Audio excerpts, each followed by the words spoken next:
Sagan, once a German town, is now part of Poland. Approximately 100 kilometers to the southeast of Berlin, this isolated place was the perfect location for a prisoner of war camp.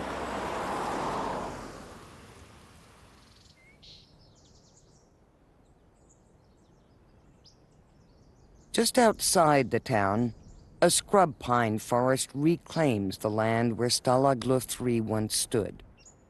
The evidence of a vast containment complex for 10,000 prisoners of war slowly disappears.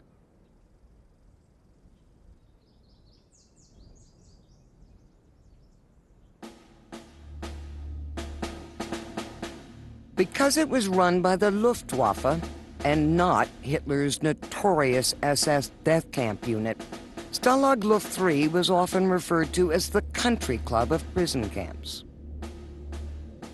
Life in the camps in general, and Stalag Luft III in particular, was not bad compared to some of the other camps. Hermann Goering, the head of the German Air Force, had decided this would be a model camp. He would show that he could run one. It was very disciplined. When you see films, people assume that it was like a Boy Scout camp.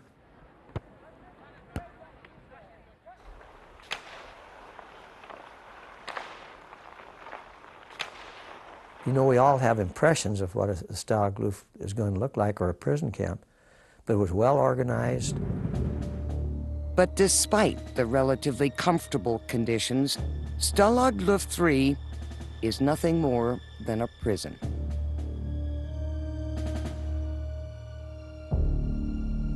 The food was never good, and had it not been for the Red Cross, I think things could have been a lot worse for most of us. The packages had milk, which they called klim.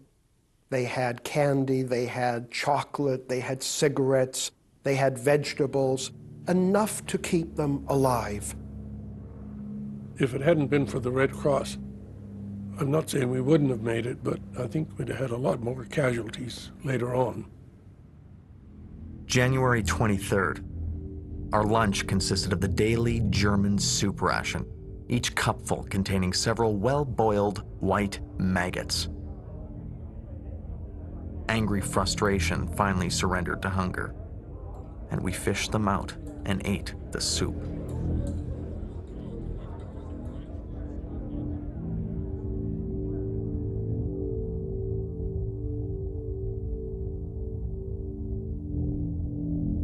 The greatest enemy of prisoners is boredom. When boredom comes, morale declines, and soon you have mutiny, lack of discipline, and people who will no longer take an interest in their life. Depend on yourself.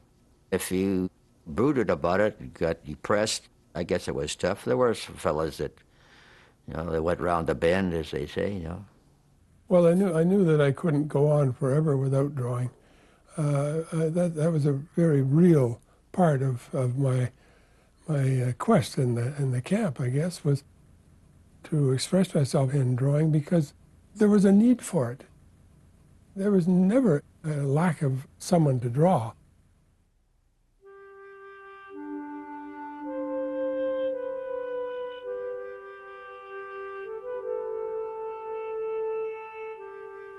We had all sorts of walks of life there,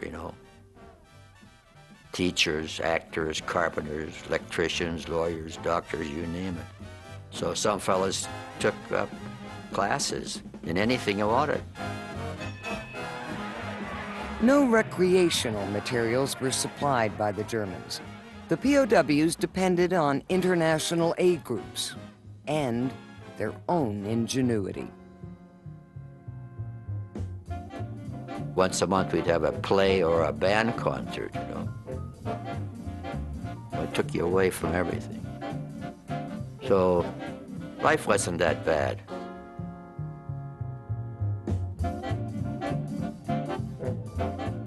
Another activity pursued by the prisoners of war is a game of a deadlier nature: escape. Air Force, be it officers or personnel, always see themselves as an elite. They don't slog through mud. They don't blow their brains out with artillery fire. They're high in the sky, scarves, that dash and daring. For them, escape was almost something they owed themselves. It was forbidden by the Geneva Convention. It was forbidden by the commandant of Stalag Luft III. That almost acts as a challenge. So for them to dig out, to show the enemy they're still alive, they're still an allied force, there's still life left in them, was just a task they couldn't resist. These impressions in the earth are all that remain of Harry, one of 3 tunnels constructed for the Great Escape, the most audacious prison break of the Second World War. 250 officers plot to tunnel out of Stalag Luft III and disrupt the German war effort. In the months leading up to the escape, Robert Buchan forges required visas and work permits.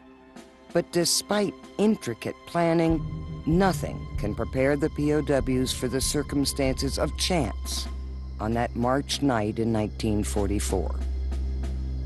Of course, the worst thing was we were 50 feet short of where we were supposed to come out. Instead of coming out the exit in the bushes, we came out about 50 feet away, and when they found that out, it slowed up the operation considerably. They had to wait till the guard went by on his beat so we could scoot one man out. 76 Allied officers escape before guards stumble onto the tunnel. Alarms sound, the manhunt begins, and the Nazis know that there are men still in the camp who assisted with the plan. They took us out of the hut and lined us all up, and they had machine guns all around, and they were screaming and yelling in German, and I really thought, maybe we were going to get shot there. That was the only time I was really scared. Only 3 of the 76 men who escaped managed to return to England. The remaining 73 are recaptured at great expense and embarrassment to the Nazis. In retribution, and in defiance of the laws of war, the Gestapo systematically execute 50 of the escaped officers. They brought them back in urns and let us bury them there. And we had a little cemetery outside the wire where they buried them. Had a formal ceremony. I have no qualms about Stalag Luft III, except the 50 guys they shot. That set me back.